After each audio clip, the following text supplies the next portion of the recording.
Number 6088 حضرت ابو موسیٰ اشعری رضی اللہ عنہ سے مروی ہے کہ رسول اکرم صلی اللہ علیہ وسلم ایک باغ میں داخل ہوئے اور مجھ سے فرمایا کہ دروازے کی حفاظت کرنا، اس کے بعد حسب سابق ہے۔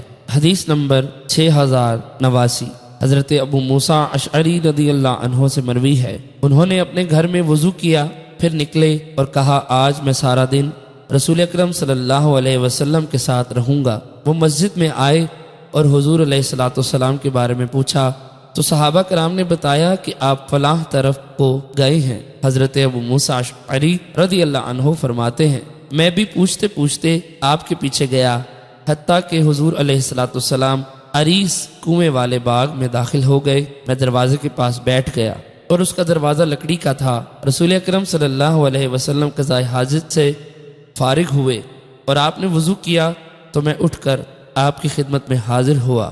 اس وقت رسول اکرم صلی اللہ علیہ وسلم عریس کی منڈیر کے درمیان میں اپنی ٹانگیں لٹکا کر بیٹھے ہوئے تھے۔ آپ نے اپنی پنڈلیوں کو ننگا کر رکھا تھا۔ حضرت ابو موسیٰ اشعری رضی اللہ عنہ فرماتے ہیں میں سلام کر کے واپس آیا اور دروازے کے پاس بیٹھ گیا۔ میں نے کہا آج میں رسول اللہ صلی اللہ علیہ وسلم کی دربانی کے فرائض انجام دوں گا۔ پھر حضرت ابو بکر رضی اللہ عنہ آئے اور انہوں نے دروازہ کھٹکھٹایا۔ میں نے کہا ٹھہریے۔ فرماتے ہیں میں حضور علیہ السلام کی خدمت میں گیا اور عرض کیا یا رسول اللہ، حضرت ابو بکر صدیق آئے ہیں اور اندر آنے کی اجازت طلب کرتے ہیں۔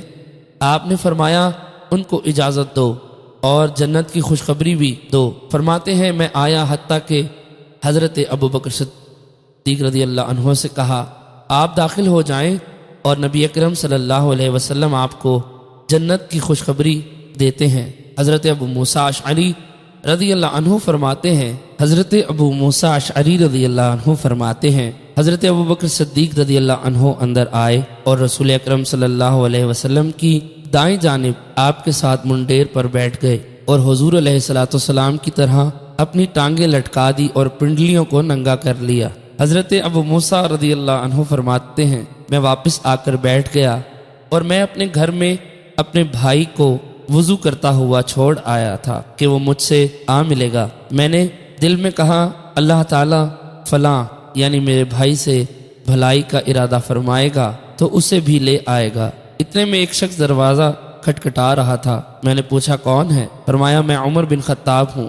میں نے کہا ٹھہریے۔ پھر میں حضور علیہ السلام کی خدمت میں حاضر ہوا اور آپ کی خدمت میں سلام پیش کر کے عرض کیا حضرت عمر فاروق رضی اللہ عنہ آپ کی اجازت طلب کرتے ہیں۔ آپ نے فرمایا ان کو اجازت دو اور جنت کی خوشخبری بھی دو۔ فرماتے ہیں میں حضرت عمر فاروق رضی اللہ عنہ کے پاس آیا اور کہا کہ حضور علیہ السلام نے آپ کو اجازت دے دی ہے اور جنت کی خوشخبری بھی دی ہے۔ فرماتے ہیں وہ اندر گئے اور حضور علیہ السلام کے ساتھ منڈیر کی بائیں جانب بیٹھ گئے اور اپنے پاؤں کنویں میں لٹکا دیے۔ میں واپس آ کر بیٹھ گیا اور دل میں کہا اگر اللہ تعالیٰ فلاں یعنی ان کے بھائی سے بھلائی کا ارادہ کرے تو ان کو لے آئے۔ بس ایک شخص آیا اور اس نے دروازہ کھٹکھٹایا۔ میں نے پوچھا کون ہے؟ کہا عثمان بن عفان ہوں۔ میں نے کہا عثمان بن عفان ہوں۔ میں نے کہا ٹھہریے۔ فرماتے ہیں رسول اکرم صلی اللہ علیہ وسلم کی خدمت میں حاضر ہوا اور آپ کو اطلاع دی۔ آپ نے فرمایا ان کو اجازت دیں اور جو مصائب ان کو لاحق ہوں ان کو برداشت کرنے اور ان کو جنت کی خوشخبری دیں۔ فرماتے ہیں وہ اندر آئے اور دیکھ منڈیر بھر چکی ہے تو وہ دوسری جانب ان کے سامنے بیٹھ گئے۔ شریک کہتے ہیں حضرت سعید بن مسیب رضی اللہ عنہ فرماتے ہیں اس سے میں نے یہ نتیجہ نکالا کہ ان کی قبریں اس طرح ہوں گی۔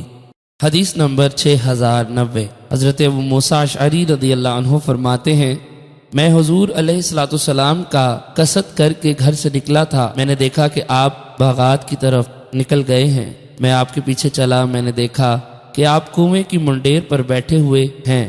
آپ نے پنڈلیاں کھولی ہوئی ہیں اور ان کو کنویں میں لٹکا رکھا ہے۔ اس کے بعد حسب سابق حدیث ہے۔ اس میں حضرت سعید بن مسیب رضی اللہ عنہ کا یہ قول نہیں کہ میں نے اس سے ان کی قبروں کی تعبیر لی ہے۔